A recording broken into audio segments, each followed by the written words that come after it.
आज हम आपके सामने बात करेंगे कि यूपी टेट के नोट्स कैसे पढ़ें और नोट्स शॉर्ट नोट्स क्या होता है। क्या यूपी टेट को पास करने के लिए, यूपी टेट में अच्छी स्कोर करने के लिए क्या हमें शॉर्ट नोट्स की जरूरत पड़ती है, क्यों और कैसे। बहुत सारे बाजार में किताबें मिलती हैं, अच्छी अच्छी किताबें मिलती हैं, और फिर भी क्या हमें किसी व्यक्ति के या व्यक्ति विशेष के नोट्स को पढ़ने चाहिए या नहीं। और फिर हम उस पर हम लोग बात करने से पहले जानेंगे कि आपने एक बार यूपी टेट का सिलेबस देख लिया। यूपी टेट एक पात्रता परीक्षा है, इसे केवल उत्तीर्ण करना, उत्तीर्ण करने के बाद आप उत्तर प्रदेश में एक अगली भर्ती परीक्षा जिसे हम शिक्षक भर्ती परीक्षा के नाम से जानते हैं, उसके लिए क्वालिफाई करके जाते हैं। मतलब यहाँ पर केवल आपको पहले क्वालिफाई करना है, माने सबसे पहले आपको 90 अंक अर्जित करने हैं। और इस 90 अंक को अर्जित करने के लिए इलर्निंग विद दुर्गेश तरफ से मेरे नोट्स आप लोग को उपलब्ध हो रहे होंगे, जो आज मैं वहाँ पे दे दिया हूँ आप लोग के लिए, आप लोग सेवा में, ताकि आप घर बैठे पढ़ सके। और ऐसे साथी जो पहले प्राय जॉब करते रहते हैं, जिनके पास समय नहीं रहता, जिनको मोटी मोटी किताबों का अध्ययन करने का समय नहीं मिल पाता, उनके लिए नोट्स जो होते हैं वो रामबाण की भूमिका निभाते हैं। नोट्स क्या होता है पहले इस बारे में जाने। जैसे जो मोटी मोटी किताबें होती हैं, जो परीक्षा का सिलेबस होता है काफी ब्रॉड होता है। सिलेबस के साथ साथ परीक्षा के जो प्रश्न आते हैं, सिलेबस तो बड़े होते हैं, उस सिलेबस को हम कवर करते हैं, लेकिन जब परीक्षा प्रश्न आते हैं प्राय बाहर से आ जाते हैं। तो जो नोट्स बनाए जाते हैं, खासकर ऐसे लोगों द्वारा ऐसे नोट्स बनाए जाते हैं जो कई बार परीक्षाओं को कई बार बीट की हो, क्रैक की हो परीक्षाओं को। उनमें सबसे बड़ा फायदा हमें यह मिलता है कि परीक्षा में कैसे सवाल आते हैं। उससे बड़ी बात कि सिलेबस के बाहर अगर परीक्षा नियामक जाए, परीक्षा कराने संस्था अगर जा रही है, तो कितना बाहर जाएगा, उस दायरे को पूरा कैद करने में नोट्स की भूमिका अहम होती है। कि कोई भी किताब अपने आप में परफेक्ट और बेस्ट नहीं होती, कोई इंसान भी अपने आप में बेस्ट और परफेक्ट नहीं होता। आपके बेहतर स्कोर करने में ई-लर्निंग विद दुर्गेश के नोट्स अहम और महत्वपूर्ण भूमिका निभा सकती है। इसमें एनसीईआरटी का रोल सबसे ज्यादा होता है, लेकिन एनसीईआरटी के साथ साथ जो उत्तर प्रदेश में जो राज्य सरकार की एससीईआरटी किताबें आ रही हैं, वो उसमें और ज्यादा अहम भूमिका निभा रहे हैं। और आइए हम उस पर बात करते हैं कि एससीईआरटी, एनसीईआरटी और मार्केट में जो बहुत सारी किताबें हैं, उनकी जो महत्वपूर्ण तथ्य हैं, जो परीक्षा में बार बार पूछे जाते हैं, उसकी सीरीज और के माध्यम से जो नोट्स हमने अपने तैयार कराया अलग अलग लोगों के माध्यम से, उसमें बहुत सारे नोट्स, इसमें आशीष सर के भी नोट्स हैं जो सहायक अध्यापक हैं, बहुत सारे ऐसे हैं जो ऑलरेडी गवर्नमेंट टीचर हैं, उनके भी अनुभव नोट्स में साझा किए गए हैं और हम आपके सामने उस नोट्स को लेकर आए हैं।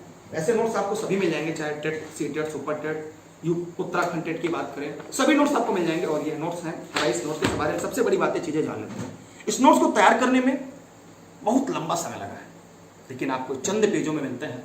और ये चंद पेज आपके सिलेक्शन की वो वीर गाथा लिखते हैं जिसकी कल्पना आपके माँ बाप ने किया था, जिसके सपने आपने सजोए हुए थे। आप प्राय अच्छे स्कोर करते हैं, लेकिन इस नोट्स की वजह से अगर आपने 5 प्रश्न भी ज्यादा किया तो कहीं ना कहीं अपने सिलेक्शन पे अपने 4 चांद लगाए। सफलता का जो दायरा होता है ना, 5 से 10 नंबर ही होता है। जो बिना पढ़े परीक्षा देने जाते हैं उनके 70-80 नंबर आते हैं। कहते सर काश थोड़ा सा पढ़ लिया होता तो 2 नंबर बढ़ गए होते, 2 नंबर और होते तो मेरा 88 हो गए होते या 90 हो जाते। तो वास्तविकता ये है कि सफलता का जो दायरा है वो उन्हीं 2-5 अंकों पर होता है। उन्हीं 5 अंकों के लिए हम नोट्स पढ़ते हैं, किताबों को पढ़ते हैं। अगर आपके पास समय कम है और आप बेहतर तैयारी करना चाहते हैं तो आपके लिए नोट्स सबसे रामबाण हथियार है। लेकिन अगर मैं यह कह दूं नोट्स से ही आपके लिए सब कुछ है, तो ये भी मैं गलत कह रहा हूं। नोट्स एक सहारा है जो आपकी परीक्षा में बेहतर अंक अर्जित करा सकता है। बाकी आपका पूर्ण ज्ञान, आपकी मेहनत ही आपको सिलेक्शन और आपको सरकारी नौकरी दिला सकती है। आइए हम बात करते हैं। सबसे पहले सीडीपी का नोट्स, ई-लर्निंग विद दुर्गेश का मैं आपको दिखाना चाहूंगा। काफी मोटा नोट्स है, इसे बनाने के लिए कई किताबों का सहारा लिया गया है। अगर उनके नाम अगर बताएं तो सबसे पहले एनसीईआरटी का 11-12 की किताबें, एससीईआरटी की 11-12 की किताबें, उसके अलावा मार्केट में बिकने वाली, चाहे वो नवदाव्याय हो, नवदृष्टि हो, चाहे वो शिकवाल प्रकाशन का हो, चाहे वो गरिमा प्रकाशन का हो, चाहे वो लुसेंट की हो, या ऐसे बहुत सारी किताबें, चाहे अग्रवाल की बात की जाए, चाहे पूजा की बात की जाए, भट्टाचार्य की बात, तो सभी प्रकाशन का जहां से जो जो तथ्य महत्वपूर्ण लगे उनको निचोड़कर एक हार, एक माला गुहा गया है सीडीपी का। और इसमें इस बात का ध्यान रखा गया है कि अगर आपकी परीक्षा उत्तर प्रदेश पात्रता परीक्षा हो, इसमें से 30 में से 28 प्रश्न इस नोट से मिले। और इस बात की गारंटी है कि हम इस बात का प्रयास करेंगे कि ज्यादा से ज्यादा प्रश्न इस नोट से आए, और इसलिए इसमें सभी तथ्यों का समावेशन किया गया है। अगर आपके पास समय है और आप सिलेक्शन के लिए पढ़ रहे हैं तो एक बार इस नोट्स को जरूर पढ़िएगा। अगर इसमें देखें, इस नोट्स को बनाते समय बहुत सारी बातों को ध्यान रखा गया है, क्योंकि इसको पढ़ने के बाद आपका जो बेसिक कॉन्सेप्ट के साथ साथ, चाहे आप सीटेट की परीक्षा देने जाए, चाहे आप शिक्षक भर्ती लिखित परीक्षा देने जाए, जिसमें प्राइमरी में जिसको थ्रू आप सहायक अध्यापक बनते हैं, या एमपी टेट हो, उत्तराखंड टेट हो, रेट हुआ, तो ऐसे परीक्षाओं में भी स्कोर करने में ये काफी मददगार है। इसको बनाने के लिए इसमें कई चीजों का प्रयोग किया गया, खासकर माइंड मैप कॉन्सेप्ट का। उसके अलावा इसमें जो प्रमुख परीक्षा प्रश्न आते हैं, तथ्यों का और डायग्राम का भी पूरा प्रयोग किया गया। जैसे अगर आप देखेंगे तो यहाँ पे पूरे डायग्राम के भी प्रयोग किए गए, मतलब इस नोट्स को बनाते समय इसे देख रहे हैं, हर चीज का प्रयोग किया गया है और ये पूरी तरह से कंप्यूटरकृत ये आपको मिल जाएगी। और ये एलएनए विद दुर्गेश पर है, और आप टेलीग्राम से जोड़कर भी इसे निःशुल्क प्राप्त कर सकते हैं। उसके लिए डिस्क्रिप्शन में लिंक होगा, आप वहाँ से जोड़ सकते हैं। मैं कोई प्रमोशन नहीं कर रहा हूँ कि मैं पेड प्रमोशन है, कुछ नहीं, क्योंकि एलएनए विद दुर्गेश पर एक ऐसा प्लेटफॉर्म है जहाँ से मैं जुड़कर अपने तथ्यों को, अपनी बातें आप तक पहुँचाता हूँ। मैं चाहता हूँ कि आप भी बेहतर करें और अपने माँ बाप का नाम रोशन करें। तो अगर ये नोट्स आपके काम आ जाते हैं तो मुझे भी लगेगा कि वास्तव में मैंने भी कुछ बड़ा और बेहतर किया। अब गणित की बात करें, गणित एक ऐसा विषय, काफ़ी मोटा विषय है, क्योंकि गणित में 3 सेक्शन हो जाते हैं। एक होता है अर्थमेटिक, ज्योमेट्री और अलजेब्रा। उसके बाद अभी सांख्यिकी भी जोड़ता जा रहा है धीरे धीरे। तो इन तथ्यों को मिलाकर ये नोट्स बना है मैथमेटिक्स का, गणित का। लेकिन इसको याद है, गणित में बेहतर स्कोर करने के लिए प्रैक्टिस आपके लिए सबसे ज़्यादा जरूरी है। उसके लिए इस बुक के साथ साथ एक मार्केट से किताब आती है लूसेंट की, और वो लूसेंट की जो किताब है अंकगणित के नाम से आती है, उसे एक बार आप लोग जरूर ले लीजिएगा जिनको गणित वीक लगता है। और हो सकता है क्योंकि नोट्स केवल एक सहारा हो सकता है, लेकिन आपकी जो वास्तविक जो प्रैक्टिस होती है वही आपको सिलेक्शन दिलाता है। उसके अलावा अगर हम बात करें तो ये पर्यावरण का एकदम रामबाण नोट्स है। आप उत्तर प्रदेश में जब जब भी परीक्षा आयोजित होगी, इस नोट से 80% से ज्यादा प्रश्न आपको हूबहू मिलेंगे। चंद पेजों में है, इसमें सभी तथ्यों को समावेशन किया गया। और हम धन्यवाद करना चाहेंगे इस नोट्स को तैयार कराने में आशीष सर सहायक अध्यापक हैं, एज ए सहायक अध्यापक जौनपुर जनपद के हैं, और इसमें सुल्तानपुर में नियुक्ति है उनके द्वारा लिखित है ये, और एक स्पेशलिस्ट के द्वारा। माने हर तथ्य जितना भी आपके पाठ्यक्रम में, चाहे भारतीय संविधान की बात करें, बायो की बात करें, विश्व भूगोल की, भारत की भूगोल, संविधान, विविध, नृत्य, मेला, आवास, परिवेश, इन सभी तथ्यों के साथ साथ इनमें चाहे वायुमंडल हो, सभी तथ्यों को निचोड़ रखा गया है। और यह नोट्स एक रामबाण है, मतलब 80% से ज्यादा इस नोट्स सकते हैं। ये मैं नहीं करता, ये जितनी भी परीक्षाएं हुई हैं वो उस बात का द्योतक है कि हमारे इस नोट्स की कितनी सच्चाई है। बहुत सारी किताबों का अध्ययन किया जाता है, तब जाकर ये शॉर्ट नोट्स आप सबके लिए बन पाते हैं। उसके बाद अब आते हैं संस्कृत की बात करते हैं। संस्कृत में आपको पता है कि संस्कृत अगर टेट के दृष्टिकोण से देखा जाए, पात्रता परीक्षा के दृष्टिकोण से देखा जाए, तो उसका लेवल बहुत ज्यादा हाई नहीं होता। यहाँ पे कुछ तथ्य ऐसे हैं जो बार बार पूछे जाते हैं, उन तथ्यों का निचोड़ इस संस्कृत के चंद पेजों के नोट्स में है। और ये मत कहिए सर चंद पेज क्यों पढ़े, भैया मोटी मोटी किताबें पढ़ने से बढ़िया है कुछ चंद पेज आप पढ़ ले, बाकी आपकी मर्जी। उसके साथ साथ ये सामान्य हिंदी है। हिंदी में 2 सेक्शन है, एक तो व्याकरण से सवाल आते हैं, दूसरे साहित्य से सवाल आते हैं। लेकिन साहित्य से पीएचडी नहीं करनी आपको कि पीएचडी करने वाले सवाल हैं, आपको साहित्य से वही सवाल पढ़ने हैं जहां से परीक्षा में बार बार पूछा जाता है, मैंने ऊपर के हल्के हल्के सवाल, क्योंकि हमारा और आपका उद्देश्य एकमात्र है कि बेहतर अंक अर्जित करना। और उसके साथ साथ आप ये सारे नोट्स आप घर बैठे प्राप्त कर सकते हैं।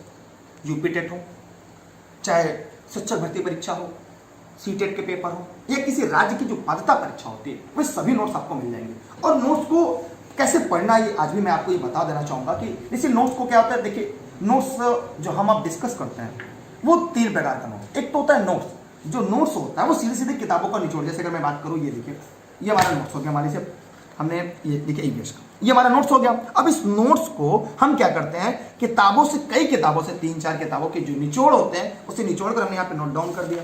अब इसे पढ़ते समय हमने क्या किया, इस हाइलाइटर का प्रयोग किया, क्योंकि हमारा जो दिमाग होता है इन रंगों को भली भांति और अच्छी तरीके से याद करता है। अब हमने क्या किया, इन्हें पूरी तरह से याद कर लिया। अब याद करने के बाद अब हम इसका क्या बनाते हैं, शॉर्ट नोट। जो एलएनए विद दुर्गेश पे आपने देखा होगा, या फेसबुक पेज होगा उनका, या टेलीग्राम उनका होगा, तो वहां पे आपने देखा कि ये आपको नोट्स के रूप में मिल जाते हैं। अब हम इसको क्या बनते हैं, शॉर्ट नोट्स के रूप में शॉर्ट करने का प्रयास कर। जैसे उसके लिए हमने क्या किया, जैसे आपका ये मॉडर्न इंडिया था, अब मॉडर्न इंडिया को क्या किया, पहले तो कई किताबों से निचोड़ा, उसके बाद इसे और शॉर्ट में कर दिया। जो एनसीईआरटी की किताबें हैं उसके आधार पर हमने और इसको शॉर्ट में बना दिया, ताकि आपके जो परीक्षा वाले सवाल है वो हूबहू यहाँ से मिल जाए। उसके बाद आपको क्या करना है, सभी नोट्स जो है आपके, वैसे बहुत सारे नोट्स अभी यहाँ पर उपलब्ध नहीं, उसके बाद हमें क्या करना है, पॉकेट नोट्स बनाने। पॉकेट नोट्स क्या होता है, जैसे मैं तथ्य याद करने को, तथ्यों को याद करने के लिए हमें क्या करना है, अब अपने हाईलाइटर किया, अब इसको हाईलाइट कर लिया आपने।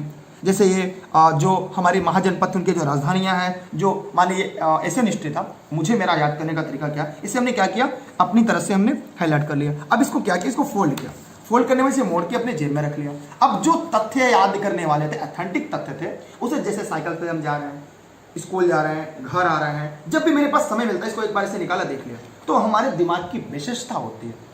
किसी चीज को हम बार बार जब देखते हैं हमारे दिमाग में छप जाते हैं, तो जो आंकड़े होते हैं उन्हें में याद करने में काफी आसानी होती है और सहजता महसूस होती है, और हम नोट्स को पूरी तरह से तैयार कर लेते हैं। और नोट्स अगर आपने पढ़ लिया, ई-लर्निंग विद दुर्गेश अगर आपने नोट्स पढ़ लिया, अब क्या करना है, अगला काम आपको ये करना है, अब इससे अपने हस्तलिखित नोट्स बनाइए। अब क्या करिए, उसकी निचोड़ निकालिए।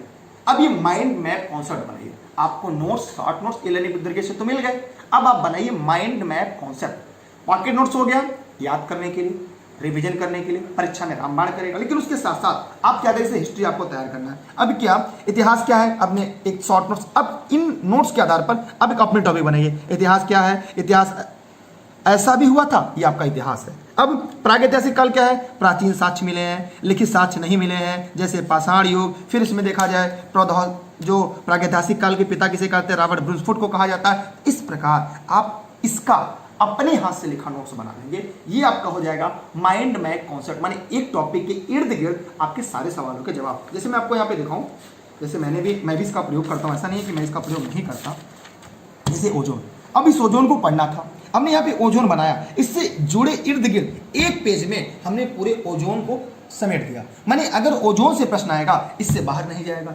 ये हो गया आपका माइंड मैप कॉन्सेप्ट। जब परीक्षा चंद घंटे बचे होते हैं, चंद दिन बचे होते हैं, उस समय हम इस तथ्य को एक बार देख लेते हैं, हमारे दिमाग में notes, short notes, mind map concept, pocket notes और महत्वपूर्ण किताबों के जो तथ्य होते हैं दिमाग में छप जाते हैं। और जब परीक्षा हाल में जब हम पेपर लेके बैठते, जैसे आपके सामने पेपर ई-लर्निंग आ गया, तो अब करना क्या होता है, अब जब आप हल करना शुरू करते हैं, आपको लगता है हाँ यार ये प्रश्न तो ई-लर्निंग विद दुर्गेश नोट्स में था, अच्छा ये नहीं हो सकता, इसका मतलब ये हो सकता है। तो ऐसे जो चीजें होती हैं वो आपके सामने अपने आप आने लगती हैं। मतलब हमारा ये प्रयास है, बहुत सारी किताबें खरीदते हैं, मतलब अगर आप देखा जाए तो एक एक विषय की 3-3, 4-4 राइटर किताबें खरीदते हैं। गणित की बात करें, पर्यावरण की बात करें, पर्यावरण के लिए लोग एक मेरे पास तो भी दिख नहीं रहे, अभी यहाँ पे दिखे, यहाँ पे पड़ी हुई है। जैसे आप अगर पर्यावरण की बात करें तो ढेर सारी किताबें पर्यावरण के, गणित के, और फिर अगर हम बात करें सीडीपी के, तो इसकी ढेर सारी किताबें आप भी लाते, मैं भी लेकर आता हूँ। लेकिन जिस प्रकार एक मनुष्य अपने आप में बेहतर और बेस्ट नहीं होता, उसी प्रकार किताबें भी अपने आप में बेस्ट होती है। ढेर सारा मोटा मोटा, और समय चंद दिन बचे होते हैं, चंद दिनों में बेहतर तैयारी कैसे करें। तो ई-लर्निंग विद दुर्गेश से नोट्स आपको मिल सकते हैं, और आप इस नोट्स को घर बैठे भी प्राप्त कर सकते हैं। उसके लिए आप ई-लर्निंग विद दुर्गेश का जो ऑफिस का नंबर, उस पर आप बात कर लीजिएगा, ऊपर कार्नर में आपको दिख रहा होगा। और अगर फेसबुक पे है तो फेसबुक पे भी नोट्स मिल जाएंगे ई-लर्निंग विद दुर्गेश के।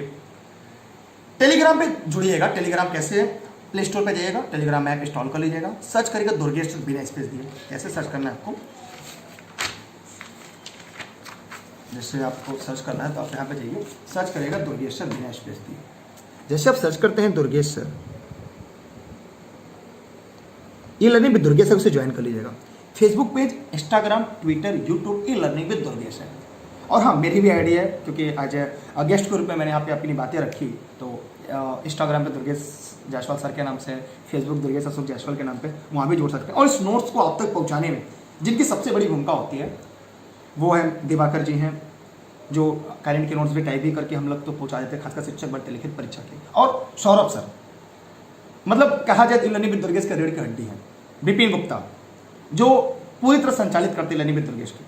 उसके बाद मुन्ना, जो पूरा मतलब बागडोर संभाल के रखते हैं, कब क्या कैसे आया। और विक्रम, जो आप लोगों तक नोट्स पहुंचाने में अदा करते हैं। उसके साथ साथ सभी लोग जो अपना योगदान देते हैं, जो खासकर सहायक अध्यापक हो चुके हैं, जो अपनी नोट्स से आप कुछ चीज़ें हम तक पहुंचाते हैं, सर इसे नोट्स में सम्मिलित कर लीजिएगा, नोट्स और बेहतर हो जाएगा। उन सभी को मैं चाहूँगा, धन्यवाद देना चाहूँगा।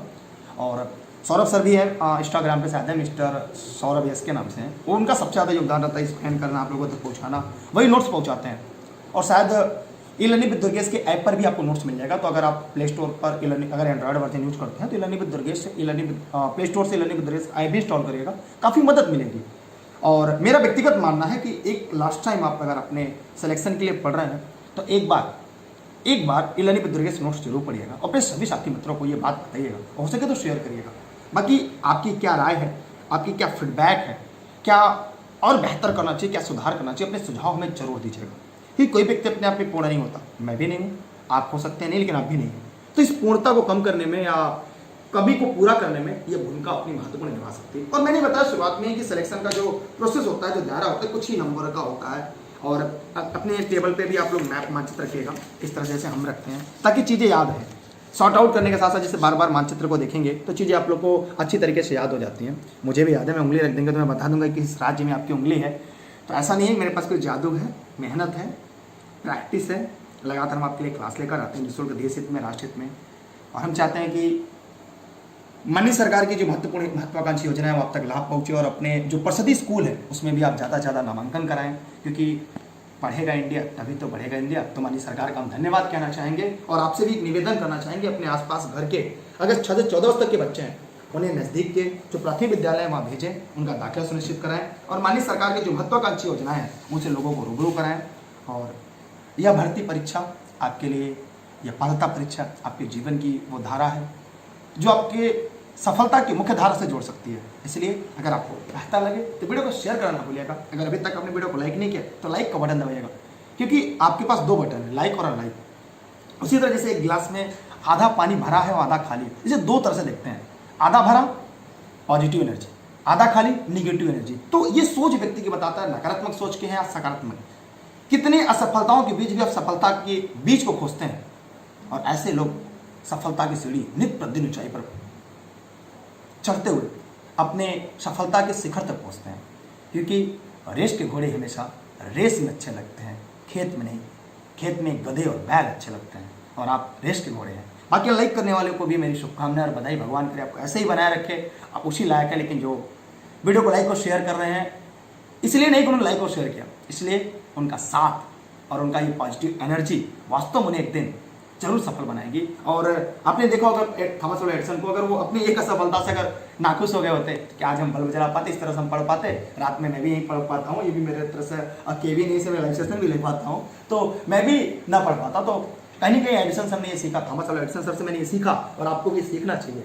हमेशा अगर हार रहे हैं ना तो भी जीत का जज्बा रखेगा, क्योंकि अगर हारते हुए भी अगर आपने अपने मन में जीत की बुलंद को जगा रखा, जीत आपकी कदमों में होगी। क्योंकि मन के हारे हार है, मन के जीते जीत। बहुत बहुत धन्यवाद सभी का। जय हिंद, जय भारत, बाय बाय।